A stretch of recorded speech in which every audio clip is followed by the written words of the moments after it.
Hablan de la sobrerepresentación. Entonces, ¿dónde está la crisis constitucional? Las acusaron, Presidenta, de haber provocado una crisis constitucional. Le quisiera preguntar en primer lugar cuál es su postura y su respuesta a este pronunciamiento. Gracias. Sí, ellos pues son los jueces que van a tener que ceder su espacio a los nuevos jueces. Entonces, pues muchos de ellos no están de acuerdo. Hay otros jueces que sí están de acuerdo, hay que decirlo, que por cierto les dan muy poco espacio en los medios. Valdría la pena que se abriera también los medios de comunicación a que escucharan no solamente a algunos ministros de la Corte o ministras, sino también a jueces que están de acuerdo con que se haga están de acuerdo con la reforma que ya se hizo constitucional al Poder Judicial. ¿Qué ocurrió en México? O sea, yo no veo ninguna crisis constitucional, no. Se ha cubierto todos los requisitos y normas que establece la Constitución de la República. Y de nuevo, hubo una elección el 2 de junio. Esa elección no solamente se eligió a la Presidenta de la República, sino que se eligieron senadores, senadoras, diputados, diputadas federales. A ver si tienes cuántos ganó la coalición, que lo presentamos el otro día. Porque todavía hay comentócratas que hablan de la sobrerepresentación. Entonces, se eligen los de mayoría. ¿Qué quiere decir el de mayoría? El que gana en su distrito. Y después esos son 300 distritos electorales, diputados. Senadores son 2. Senadores que se eligen, que tienen la mayoría, y un tercero que es la primera minoría. Y después hay una lista por cada partido político. En el caso de los diputados son 300 diputados de mayoría y luego se reparten 200 curules en diputados llamados plurinominales o de representación proporcional. ¿Cómo se reparten esos 200 diputados? Con una regla clara que está establecida en la Ley Federal de Procedimientos Electorales. El otro día la presenté aquí. Esa regla es tan clara que prácticamente dice la fórmula que hay que seguir paso por paso. Dice, de lo que eligieron estos 200 se elige un denominador y después ese denominador se divide entre tanto, tanto y tanto y luego se le suma tanto. ¿Qué hizo el INE y después el Tribunal Electoral? Hace exactamente la división de acuerdo a lo que dice la Ley General de Procedimientos Electorales. Igual que se hizo en el 2015, igual que se hizo en el 2018, igual que se hizo en el 2021, igualito, igualito, igualito. Así, igualito se hizo en el 2024. ¿Qué resulta? Pues que la coalición formada por Morena, PT y Partido Verde tiene mayoría calificada, es decir, más de las 2/3 partes de la Cámara de Diputados. ¿Y qué resulta? Que también en el Senado de la República se tienen 86 senadores, que es la mayoría calificada. ¿Qué dice la Constitución? ¿Cómo se cambia la Constitución? Dice, primero el artículo 39, que es que el pueblo tiene derecho a cambiar su forma de gobierno en todo momento. Es el soberano. Y luego en el último capítulo en el último artículo de la Constitución dice, para cambiar esta Constitución tiene que ser con las 2/3 partes de los presentes en la Cámara de Diputados y en la Cámara de Senadores y la mayoría de las legislaturas locales. ¿Qué se hizo? Se presenta una modificación a la manera en que se elige al Poder Judicial. Eso representa un cambio constitucional. ¿Cómo se hace el cambio constitucional? Se presenta una propuesta por parte del Ejecutivo, se analiza en las comisiones, se pone a votación en la Cámara de Diputados y resulta que votan más de las 2/3 partes. Se va al Senado y resulta que votan las 2/3 partes. Y después se va a los estados y resulta que votan más de las 2/3 partes de todos los congresos locales, que resulta una nueva constitución. Entonces, quien defiende sus propios privilegios ha presentado amparos, pero resulta que el amparo no es para un asunto constitucional, es o para leyes secundarias o para un acto que comete una autoridad. Entonces, ¿dónde está la crisis constitucional? En ningún lado. ¿Quién decidió? Con base en la Constitución, con base en las reglas que se aplicaron en el 2012, con las mismas reglas que se aplicaron en el 2018, con las mismas leyes.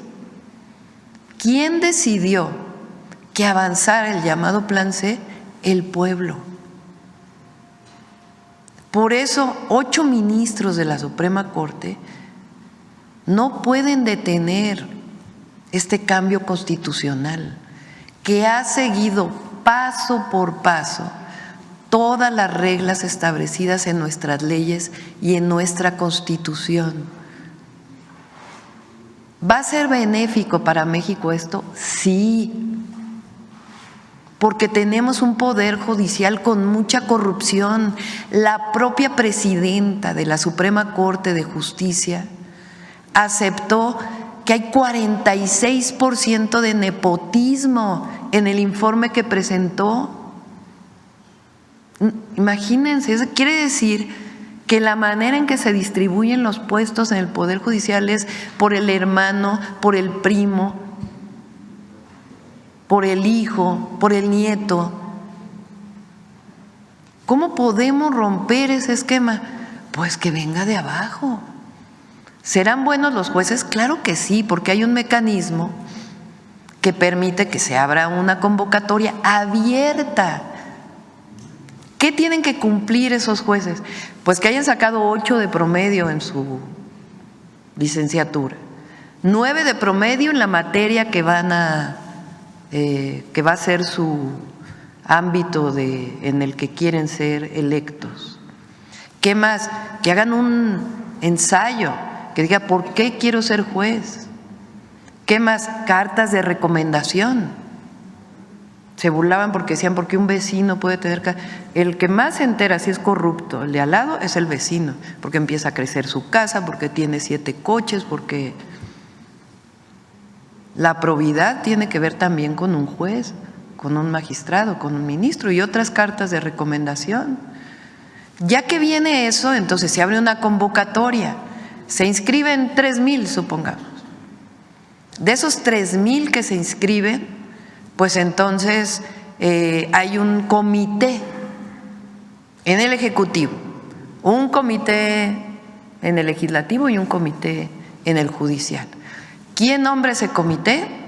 Nos va a tocar en el Ejecutivo nombrarlo a nosotros. ¿A quién vamos a poner en ese comité? Pues abogados de buen prestigio, que tengan reconocimiento también por su probidad y también que representen los intereses del pueblo y de la nación. Ellos, permítame que termine porque sí, claro, es importante que se… Entonces se hace entonces primero se va a revisar, ¿cumple o no cumple? Que presentó su título y su título de maestría, pues primero hay que revisar si sí son válidos esos títulos, que si sacaron las calificaciones, pues hay que revisarlo, se revisan las cartas, a partir de ahí se hace una primera selección. Después de esa selección, este comité puede entrevistarlos. A ver, te voy a entrevistar. ¿Por qué quieres ser juez? ¿Qué sabes de la materia penal? Y de ahí pues se selecciona otro grupo. Supónganse que de un magistrado, de un ministro, salen 6 finalistas. De esos 6 finalistas se hace una tómbola para que sean 3 los que se vayan a la elección. ¿De dónde dicen que Morena va a poner a sus jueces? No, lo que pasa ahora es que es una corruptela tremenda.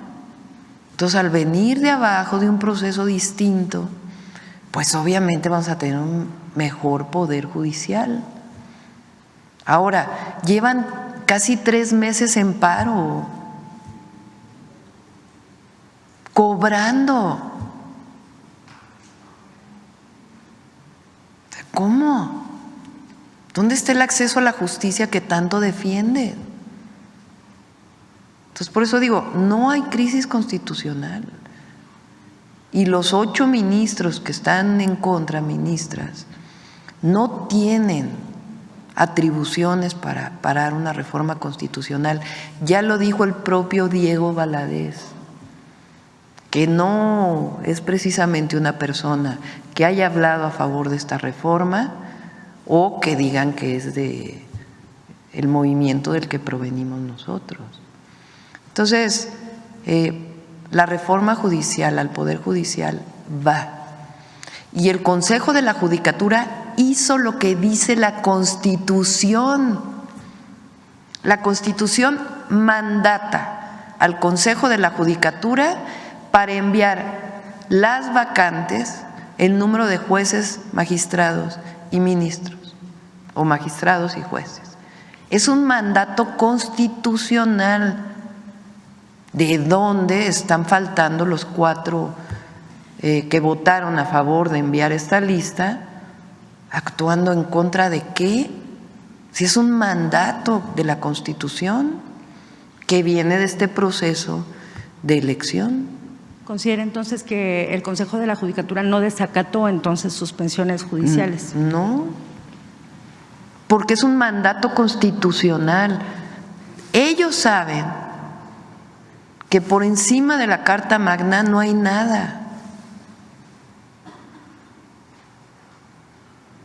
Entonces, están cumpliendo con lo que le mandata la Constitución.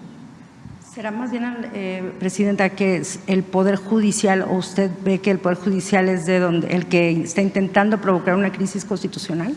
No, yo no hablo de crisis, Okay. Yo no creo que haya crisis. México está muy bien, económicamente, políticamente, en términos de gobernabilidad, de mejora en el nivel de vida, y vamos a estar mejor. Y la reforma al Poder Judicial nos va a hacer un mejor México. Eso yo creo que todos debemos estar convencidos y convencidas. Ya se acabó el tiempo. Presidenta, nada más, una más. Yo nada más 5. quisiera precisarle, Presidenta, si me lo permite. Ayer como que hubo muchas lecturas en torno a lo que usted señalaba respecto a la relación con Estados Unidos, y yo le quisiera preguntar también sobre Canadá, sobre esta pausa que se había declarado por parte del expresidente López Obrador.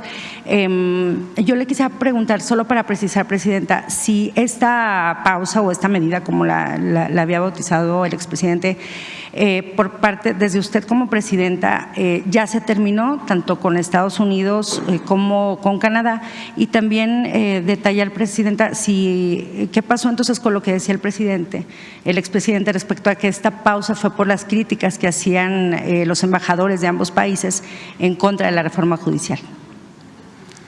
El día de ayer se reunió el canciller Juan Ramón de la Fuente, que por cierto en el Senado el PAN votó en contra de Juan Ramón, que es un hombre reconocido nacional, internacionalmente, preparado, con una probidad, tiene doctorados honoris causa en muchísimas universidades, nuestro embajador en Naciones Unidas, es un hombre de primera. Y el argumento fue porque no quieren que le vaya bien al gobierno de la presidenta. O sea, digo, nada más para que también veamos los niveles del debate. El canciller se reunió ayer con el embajador de Estados Unidos, con Ken Salazar. Nosotros tenemos buena relación con todos los países del mundo, con todos, y siempre va a ser así, y además nuestra manifestación en favor de la paz, siempre la no intervención y la autodeterminación de los pueblos. Y claro, otra cosa es Ecuador, ¿verdad? Lo que ocurrió en Ecuador o incluso Perú. Entonces se estableció y se establecieron una serie de lineamientos, digamos, generales, porque a veces el embajador acostumbra llamar a un secretario, otro secretario, entonces ahora le dijimos, bueno, si quiere tocar algún tema relacionado con Secretaría de Energía, porque hay empresarios estadounidenses interesados en invertir y quieren saber la disponibilidad, pues a través de la Cancillería. Fue algunos de los lineamientos que se establecieron el día de ayer y eso pues ordena de manera muy importante la relación y se reunirá también con el embajador de Canadá.